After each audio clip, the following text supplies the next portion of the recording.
So there's no way they're going to accept the election this time, and I do think Trump's going to win, most likely in a landslide. Trump is going to win, and he's going to win in a bigger way than he won last time. Sounds crazy, but Trump's going to get 30% of the black vote, and they know it, and that's why they're freaking out. I tweeted about a year ago that Trump's going to get 30% of the black vote. That's an insane. No one in their right mind would say that. Support was 15%. 15%. 15% approval. Yeah, I'm guessing it could be around 30%. I think that 30% is going to break very hard to Trump. That's not going to show up in the polls because they won't say it in the polls. All right. It's election day in America. These are fake glasses, and I thought today is the type of day because I want to connect with you. So you see what I did there? And of course, here we go again. This is Donald Trump. He's going to get the 18 Electoral College votes over there. This is Chris Christie. He's actually kind of making some sense that good things are happening, people. Make America great again. Dave Rubin is out in Los Angeles. What is it like in California today? Glenn, you see this? Yeah, I do. This is a big smile, Glenn. Yeah. We're gonna be okay, Glenn. Everything's gonna be okay. But it's looking good. But Glenn, I gotta show you something. I got a prop, my friend. And could you imagine only 4 years later, a man would have Are you putting it one on? of these? Are you gotta put it the hair's on? looking really good tonight. Okay, yeah. It's all happening. It's all happening. I could probably end the live stream right there because it's all happening. It's looking good. It ain't over yet. But yes, there are a lot of people in full meltdown mode on the left. There's a lot of people rejoicing on the right. But I think everybody watching this at least can take a deep breath. The American experiment is going to continue. Tonight is an absolute pushback on the BS of the mainstream media. So this is all looking very good for Donald Trump. I've got some fancy tequila here and a nice big Death Star ice cube, and I hope you guys are drinking something or eating something good. And there is goodness here, guys. And my liberal friends who will still talk to me, if you still consider yourself an old school liberal, it is now your job to say, wow, you radical nutbag lefties, you see what you left us with? You left us not with one term of Donald Trump, but 2 terms of Donald Trump, okay? But all right, enough talking about the losers. Let's talk about the winners here. Trump has an incredible opportunity.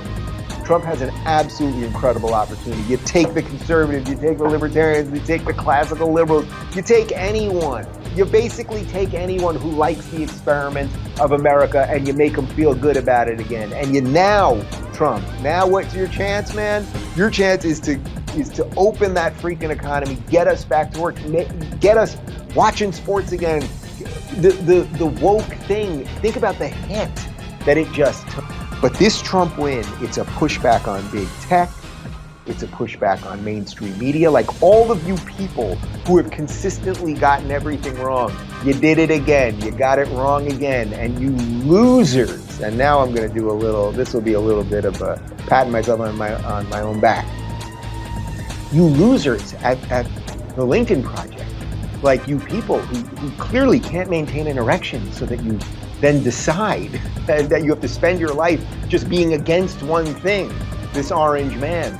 It's like, you guys got to go away then. And Chris Hayes, that little dork on MSNBC, all of you people who've gotten everything wrong, Bill Kristol, you've gotten everything wrong, David Frum, you've gotten everything wrong. You guys got to go away now.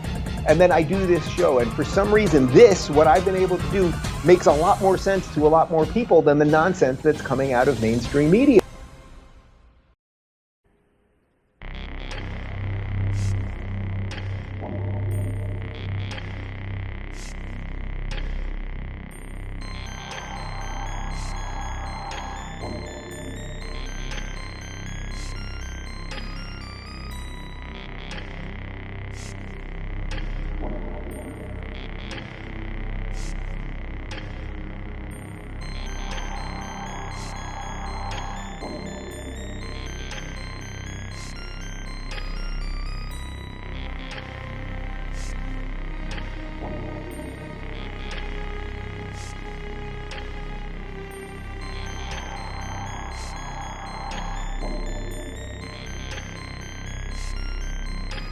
Suddenly, the voting just seemed to have stopped.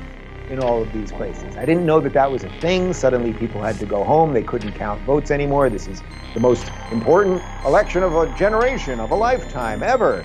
People got to take naps also. It all got very bizarre that it seemed to all happen at the exact same time. Most likely the machinery in those states probably want Biden to win. That's exactly what I was talking about with Glenn Beck on Monday. That a conspiracy isn't just, it's not just the evil guys in The Simpsons laughing in the room. It's not just that.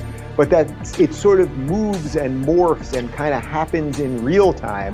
And suddenly, it seems that as they kind of realized that Trump really was going to win and the numbers weren't looking good, well, then suddenly they just started shutting down these states as if that's something that we do on election night. I mean, that isn't something we do. As of right now, Trump is up by about 500,000 in Pennsylvania. So that looks pretty solid. Apparently, they have to do some counting in the Philadelphia area. That could go more blue. Big cities tend to go more blue, but the chances that they make up 500, probably not great. That's with 66% in. In Michigan, Biden is up 50, which is pretty negligible at 96% in. So that.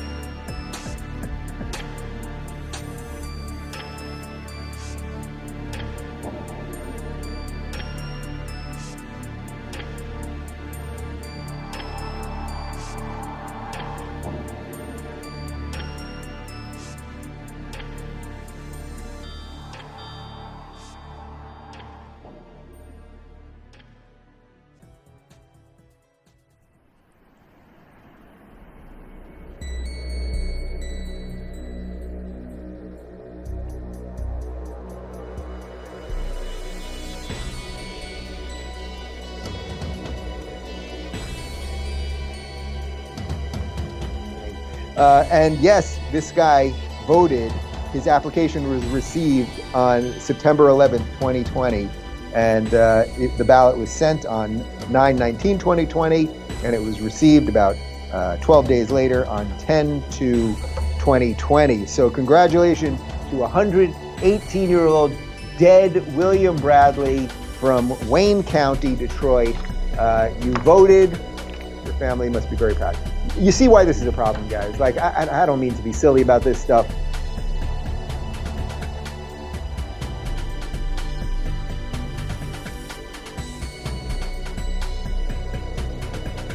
That no matter what happens right now, I know that I did what I thought was right.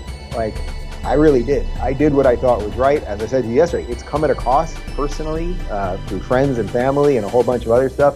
I have no doubt that if Trump loses, like, there's going to be all sorts of people that will try to destroy all of the people that had anything to do with Trump or anything like that. But I'm really proud that I stood up and said what I believe in. And, when I glance through the comment section here, I know that you guys, in some cases, like, I'm a proxy for you because it's a little harder for you to do it in whatever your life circumstances are. And I totally sympathize with that. And I wish there were some good answers for it.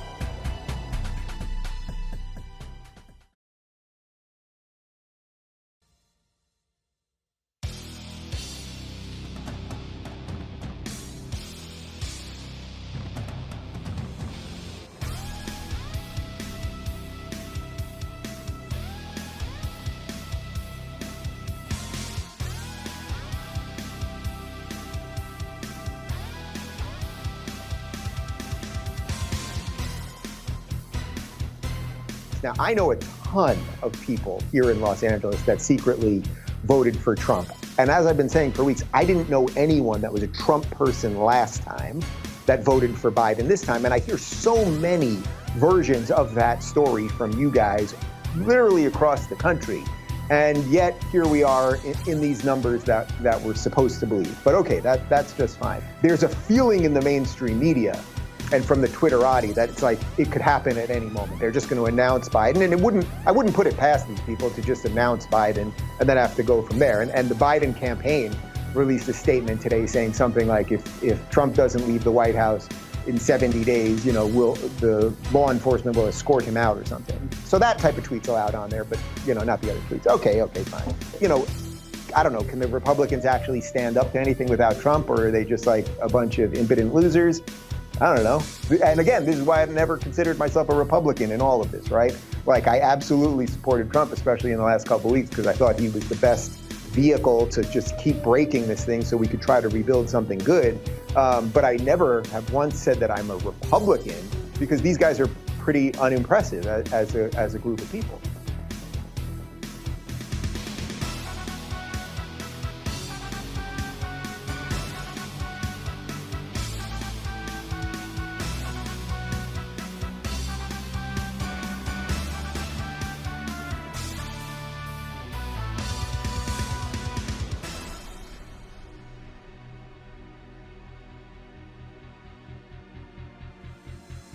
Like, I've had a pretty good track record. I don't think you're going to find major instances where I consistently over a long period of time got things wrong. But if I start getting everything wrong, I think you will probably hold me to account. You know how you do it? You'll probably stop watching. And that's probably what you should be doing.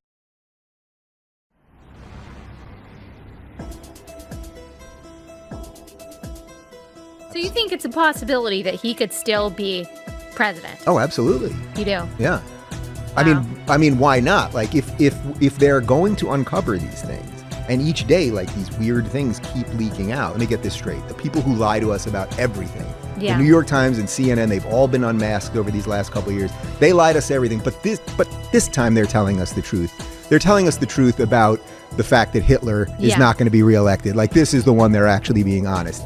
It just doesn't make sense. It doesn't make sense. Look, the night of the election, it was looking really good for Trump, and we saw all of these states that are now very close that have been called for Biden. Suddenly they all stopped. We all know that that's a fact. They all stopped their votes. Since when do we do that? Since when do you not continue counting all at the same time? Now what? Or what they keep saying is there's no widespread fraud. Yeah. Well, I guess that also depends on how you define widespread, right? Like, what does that really mean? There's no technical definition of that related to American elections and states' rights and all of those things. So they use all of this Orwellian language. So you're like, oh, well, I guess there is no widespread fraud. And then you look at what's going on in Michigan and you're like, but wait a minute, all these dead people are voting. Like, there are weird things. Silver lining, I think, is that because he has beat them systematically or systemically, depending on which way you like it, the fact that he has done that at every turn about impeachment, about Russia, about Ukraine, all of these things, right? I don't think he came this far to know that at the end, you're at the final boss of the video game, that he didn't have a secret weapon. I think he probably knows things. Trump got 10 million more votes, at least, than he did last time. So this was not a repudiation of Trump. The media will have gone so all in on there was no fraud, but then we'll have the evidence of the fraud, that they are so deep in this. And then I think a lot of things will start getting uncovered, that the way they use COVID statistics to keep us in lockdowns. And I think a second term of Trump could cause the crack that really needs to happen. It seems odd to me that the guy who got everything right, pulled the mask off all of these people for 4 years, only to get to the end of the game, the big boss, if we're in a video game, right? He got to the end of the movie and he didn't have a weapon in his pocket. He didn't have something. Somehow, to me, the idea that Joe Biden, who did not campaign, who we all know has cognitive problems, who's not going to be in charge and all of those things, you're telling me he got something like 15 million more votes than Barack Obama? Yeah, that is a hard one to swallow. Mean, something ain't right here. Something ain't right here. And in a weird way, we all feel like conspiracy theorists, but you're only not a conspiracy theorist if you're blind in a way, right? Like, I'm not saying all, like, they're just coming, but like there's this group of 10 people and they're sitting there and they're smoking and they're discussing all this stuff, but they kind of are. At the same time, this is really nutty stuff. People are saying, well, Sidney Powell's obviously insane. She's a conspiracy theorist and blah, blah, blah. Now, I still just don't buy that. I don't buy that this woman is just lighting herself on fire and has gone completely crazy. The fact that Giuliani's leading this thing, this guy wins. He knows how to win. He knows how to fight. We talked about the mafia thing already. Like, he knows how to do this thing. I think one of the reasons that CNN and everybody else is going 24 hours a day on crazy Corona stuff and making it seem like the world is ending tomorrow and the zombie apocalypse is here is because they need to cover something so that our eyes are not on some of the voter fraud stuff. Like if every day the mainstream media was covering it and say, oh, we had these hearings today and these regular citizens put their butts on the line to say these things, but they're all crazy people or something like that. Well, if you guys were covering it, well, then it wouldn't seem so weird. But the more they say, oh, don't look over there, the more that the average person, because they've shot their load already, right? Do that. The more they ignore something at this point, the more legit it seems. That seems to be what's happening. This is one of these things where everyone pretends they're an expert in all of this. I'm not an expert in all of this, but I think I'm a pretty decent explainer of just sort of human nature